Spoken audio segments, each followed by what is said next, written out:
तो गाइज़ आइए देखते हैं कि किस तरह से आप अपने आर्टिकल्स को ऑप्टिमाइज़ कर सकते हैं सर्फर एसईओ की मदद से। सबसे पहले तो आप देख सकते हैं कि यहाँ पे मैं लॉग्ड इन हूँ अपने सर्फर के अकाउंट में, ठीक है। और यहाँ पे प्लगइन्स में जाएंगे अपनी डैशबोर्ड में और सर्च कर लेंगे सर्फर एसईओ, ठीक है। और यहाँ पे आपको ये प्लगइन मिल जाने वाला है, ठीक है। इसको आप इंस्टॉल कर लेंगे। जैसे इंस्टॉल हो जाएगा इसको एक्टिवेट कर देंगे यहाँ से। एक्टिवेट करने के बाद यहाँ पे आपको इसकी सेटिंग्स देखने को मिल जाएंगी सर्फर एसईओ की। ये देखिए, इसको क्लिक कर देंगे और यहाँ पे login and integrate with surfer पे क्लिक कर लेंगे, ठीक है।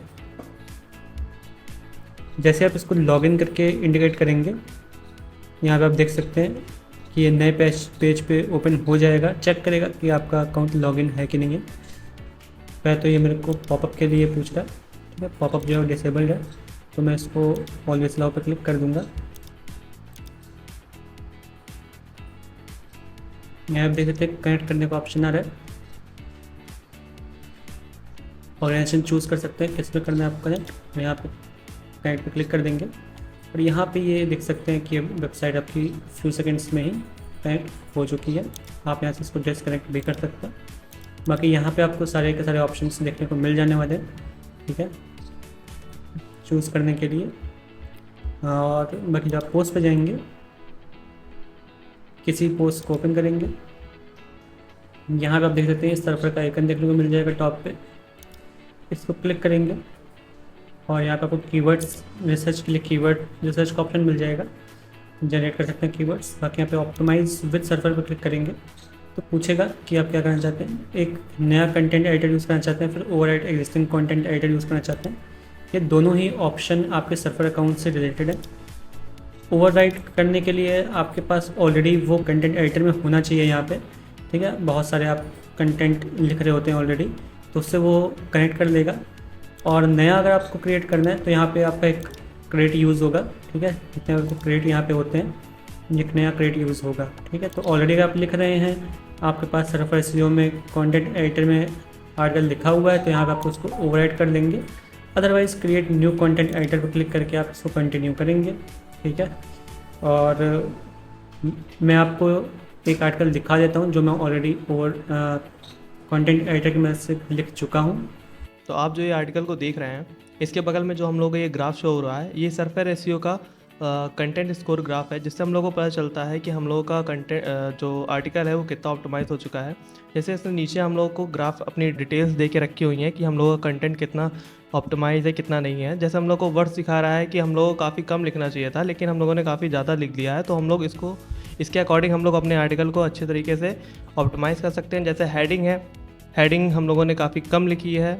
और पैराग्राफ है, जैसे हम लोगों ने पैराग्राफ काफ़ी कम लिखे हैं, लेकिन इसको हम लोग को बढ़ाना है। इमेजेस हम लोगों ने कम डाली हैं, लेकिन इसको हमें अच्छे से डाल के इसको बढ़ाना है। जैसे इसमें टर्म्स में बता रहा है कि हम लोगों को दो ऑप्शन दे के रखा हुआ है इसने, जैसे NLP और हेडिंग।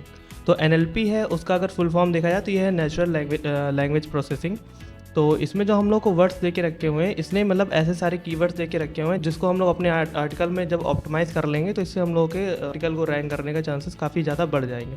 इसी तरीके से अगर हम लोग देखें हेडिंग को, तो हेडिंग में भी इसने कई सारी हेडिंग दे के रखी हुई हैं कि जिसको हम लोगों ने जिस वर्ड्स को हम लोगों ने कई सारे ज़्यादा बार इस्तेमाल कर लिया तो उसको हम लोगों को कम करना है, जिससे हम लोगों की रैंकिंग में इफेक्ट पड़ सकता है ना। तो इसी तरीके से उसने काफ़ी चीज़ें बता के रखी हुई हैं। जैसे इसने बताया हुआ है कि सर्फर एसईओ है, और ये रेड कलर से डिनोट कर रहा है, तो इसका मतलब ये है कि हम लोगों ने इसको अभी इसका जो टास्क है जो इसने दे के रखा हुआ है जिससे हम लोग अपना आर्टिकल ऑप्टिमाइज़ कर सकते हैं, वो अभी हम लोगों ने अच्छे से नहीं किया है। और ये जो येलो बता रहा है, तो इसका मतलब ये है कि हम लोगों ने इस पर काम किया है लेकिन इसको कंप्लीट नहीं किया है। ये अभी कुछ है, जैसे 6 से 9 बार में ऐड करने थे, लेकिन हम लोगों ने सिर्फ 5 बार ऐड किया है, तो अभी हम लोगों को बढ़ाना है। और जैसे ये सर्च इंजन दिया हुआ है, तो इसका मतलब ये है, ये ग्रीन दे के रखा हुआ है, मतलब हम लोगों ने इसको कंप्लीट कर लिया है। तो इसको लेकर के हम लोग के आर्टिकल में अब कोई दिक्कत आने वाली नहीं है। और NLP की बात करें तो NLP में अभी देखिए, जैसे ऊपर ही आपको ये भी बता देगा कि कितने नंबर ऑफ़ जो वर्ड्स हैं आपके, कितने नंबर ऑफ़ हेडिंग्स हैं, क्या है। तो इसी वजह से मतलब आप अपने आर्टिकल को अच्छे से कर सकते हैं। और ये काफ़ी इजी टू यूज़ है, जो ग्राफ है वो भी काफ़ी सिंपल है, जिससे मतलब समझने में इजी हो जाता है। अगर हम लोग इसकी डिटेल लें तो ये भी सब बता देता है कि स्ट्रक्चर कितना कंप्लीट है, कितने परसेंट में, हेडिंग, टर्म्स, एनएलपीस, है ना। तो जैसा जो आपको दिख रहा है सिर्फ उतने में ही है और काफ़ी इजी टू यूज़ है। जैसे कि अगर हम लोग सर्च इंजन इंटेंट का जैसे वर्ड है, अगर इसको हम लोग देखें तो इसको हम लोग सर्च भी कर सकते हैं कंट्रोल F करके, जैसे कि सर्च इंटेंट। तो हम लोग को जैसे दिखा रहा, शो कर रहा है सर्च इंटेंट। अगर हम इसको डिलीट कर देते हैं तो आप यहाँ देखेंगे कि ये ऑटोमेटिक यहाँ पे रेड पे चला गया। इसका मतलब ये है कि हम लोगों का अभी ये टास्क इनकम्प्लीट है। लेकिन अगर हम लोग इसको ऐड कर देते हैं यहाँ पे, तो ये हो जाएगा कि यहाँ पे ग्रीन पे आ जाएगा। तो ये ऐसे इस तरीके से ये काम करता है, जिसको यूज़ करना काफ़ी ईजी है। तो आप भी इसी तरीके से अपने आर्टिकल को ऑप्टिमाइज़ कर सकते हैं काफ़ी अच्छे तरीके से। Thank you.